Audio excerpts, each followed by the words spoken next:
নমস্কাৰ। আজি মই এবিধ কৃষকৰ বন্ধুৰূপে পৰিচিত চৰাইৰ বিষয়ে ক'ম। এই নামটোক লৈ, এই চৰাইটোৰ নামটো লৈ বহুতে বহুত ধৰণৰ নাম থৈছে, কিন্তু আচলতে ইহঁতৰ যিটো মাত হুপ হুপ হুপ হুপকৈ মাৰি থাকে কাৰণে হুপু বুলি কয় ইংৰাজীত, আৰু বিজ্ঞানৰ নামটো কয় উপুপাই পপছ লেনিয়াছে 1758 চনত নামটো সৃষ্টি কৰিছিলে। আৰু সেই সময়তে তেখেতে আমি 3টা স্পেচিছ পোৱাৰ কথা উল্লেখ কৰিছিলে, সেইটো মই ক'ম।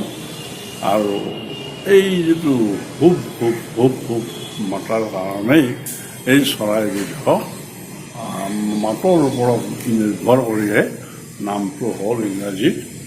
আৰু আমাৰ ভাষাত বহুতে ক'ব খোজে গোবৰ খচৰা, মাটি খচৰা, ফণি কতৰা, কিন্তু আমি এইবিলাক নামেৰে, ফণি কতৰা নামেৰে লিখিলোঁ যদিও এদিন মোৰ খুৰা এজন শালমাৰাৰ, বয়োজ্যেষ্ঠ এতিয়া নাই, তেখেতে পৰলোকগামী হৈছে, ৰমেশ চন্দ্ৰ শৰ্মা শালমাৰাৰ।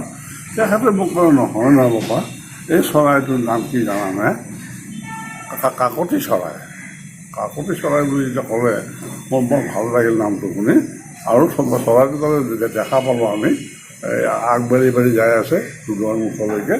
মই মনে মনে চাই আছোঁ, চাই থাকোঁতে মই সুধিলোঁ যে নামটো কি? এতিয়াই কৈছিলোঁ তেখেতে এই নামটো। আৰু এই চৰাইটো দেখাত সুন্দৰ মুগা, আৰু মানে খাদ্য খাই আগুৱাই ঘৰৰ দুৱাৰমুখ পায়। কাৰোবাৰ যদি মানে পাহাৰৰ কাষত ঘৰ, হাবিৰ কাষত ঘৰ, নিশ্চয় ঘৰৰ কাষতে দেখা পাইছে যদি মন কৰিছে।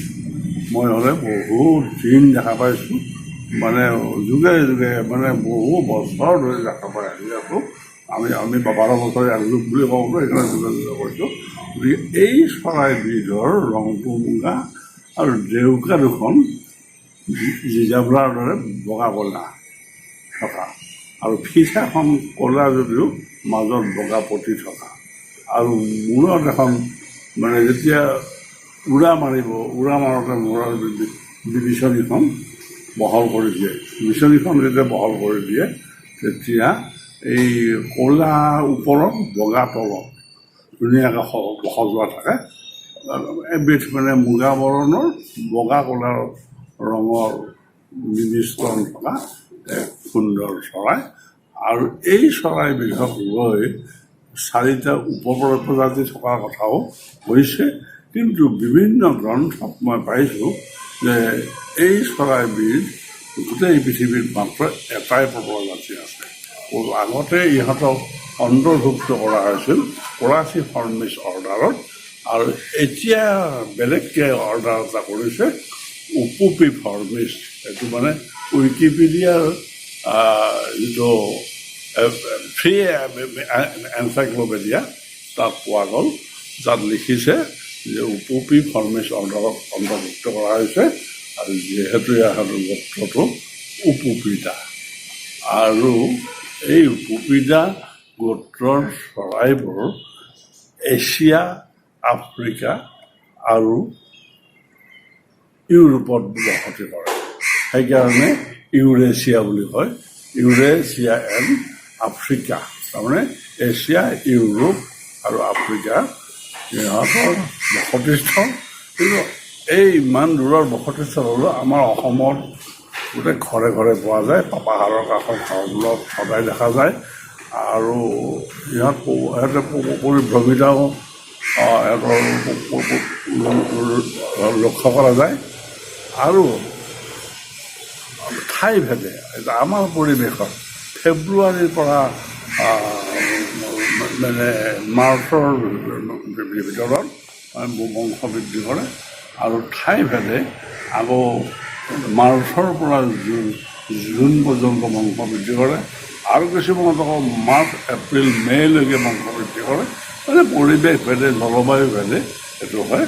আৰু ইহঁতে বাচি বিচাৰিলে গছৰ খৰংটো পালেও যদি পচন্দ নহয়, নিজৰ দীঘল মানে ভাজি থকা তত্ত্বই খুটি বস্তুটো মিলাই লয়।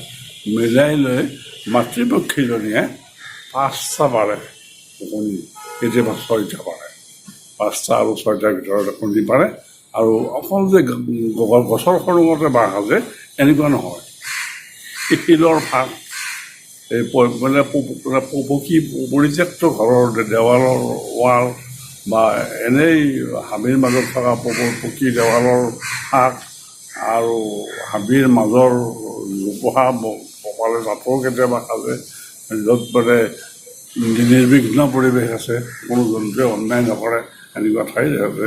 আৰু বাঁহত ঘাঁহ বন খেৰ আদি ব্যৱহাৰ কৰে কৰি অকল মাতৃপক্ষী উলিওৱায়। কিন্তু ইহঁতৰ ব্ৰিডিং যিটো প্ৰজননৰ আগমুহূৰ্তত এই পিতৃপক্ষীবিলাকৰ মাজত এটা হেৰি থাকে, পিতৃপক্ষীয়ে এটা বৰ্ডাৰ কৰি লয়, টেৰিটৰি এটা কৰি লয় যে এইখিনি মোৰ ঠাই। সেইখিনি যদি বেলেগ পিতৃপক্ষী আহে তেওঁলোকৰ যুদ্ধ হয়, সেই যুদ্ধত খুটা-খুটি লাগি মাটিত বাগৰি পৰি যায়, মানে কোনোবাটো অন্যায় হ'ব পাৰে বা মৃত্যু পৰ্যন্ত হৈ যাব পাৰে। গতিকে এনেকুৱা এটা হয়, গতিকে সেইকাৰণে সিহঁতে সাৱধানতাও অৱলম্বন কৰে সেইটোৰ পৰা। আৰু মাতৃপক্ষীৰ খাদ্য যোগান ধৰি থাকে আৰু সন্তানৰ প্ৰতি দুয়োটা পক্ষীয়ে অতিশয় দায়িত্ব বহন কৰে হিচাপে ব্যৱহাৰ কৰে। পোক পতংগৰ মাজত আকৌ বেছিকৈ ভাল পায় যিটো আমি কওঁ উই-চিৰিঙা বুলি কওঁ, মানে বাৰিষা কালত আৰু বহাগ মাহত প্ৰথম বৰষুণ পৰিলে বৰ হুলস্থুল কৰা এটা প্ৰাণী, সেইটো ইংৰাজীত কয় সিহঁতক ক্ৰিকেট, আৰু আমাৰ ভাষাত কওঁ উই-চিৰিঙা, পখিলা, জীয়া, গ্ৰাপছ, পুপা আদি খাই পেলাই আমাৰ কৃষকসকলক যুগে যুগে উপকাৰ সাধন কৰি আহিছে। আৰু সিহঁতে খাদ্য কিন্তু মাটিত পৰি খায়।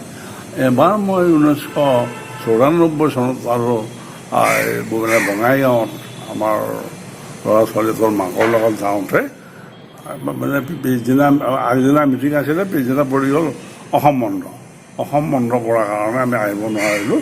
তাত এই নেচাৰ ট্ৰাষ্টৰ সদস্য, সম্পাদক, সভাপতিসকলে গোটেইবিলাক মিলি পেলাই সদস্যবিলাকে তেওঁলোক গৈছে চাইকেলত, আমাক পঠাইছে ৰিক্সাত। গতিকে তেওঁলোক আগে পিছে আহি আছে, আমি মাজত আহি আছোঁ, গোটেই বঙাইগাঁওখন ঘূৰি আছোঁ। ঘূৰি থাকোঁতে তাতে মনত পৰিলে বাঘেশ্বৰী দেৱালয় এখন দেখা পালোঁ।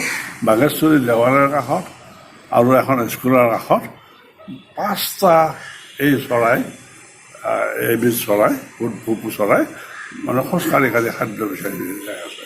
এনেকৈ 5টা মই একেলগে অকল বাঘেশ্বৰী দেৱালয়ৰ কাষতে দেখা পালোঁ আৰু হাইস্কুলখনৰ ওচৰত দেখা পালোঁ। আৰু আমাৰ পৰিৱেশবিলাকত এটা আৰু দুটাই দেখা পাই থাকোঁ।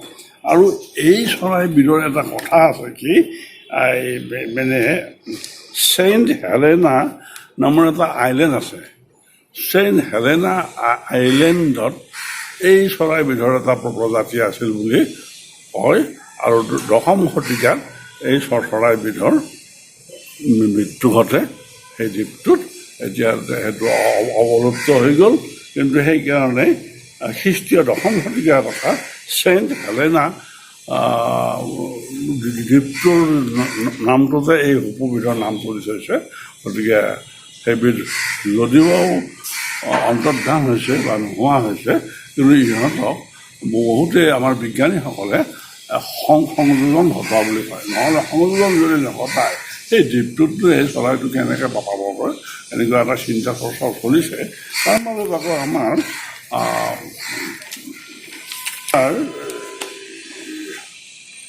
এই চৰাইবিধৰ যিটো জেনাছ উপুপা আৰু স্পেচিছ ইপপছ, এইটো লেটিন আৰু গ্ৰীক শব্দ সমাহাৰ ঘটিছে।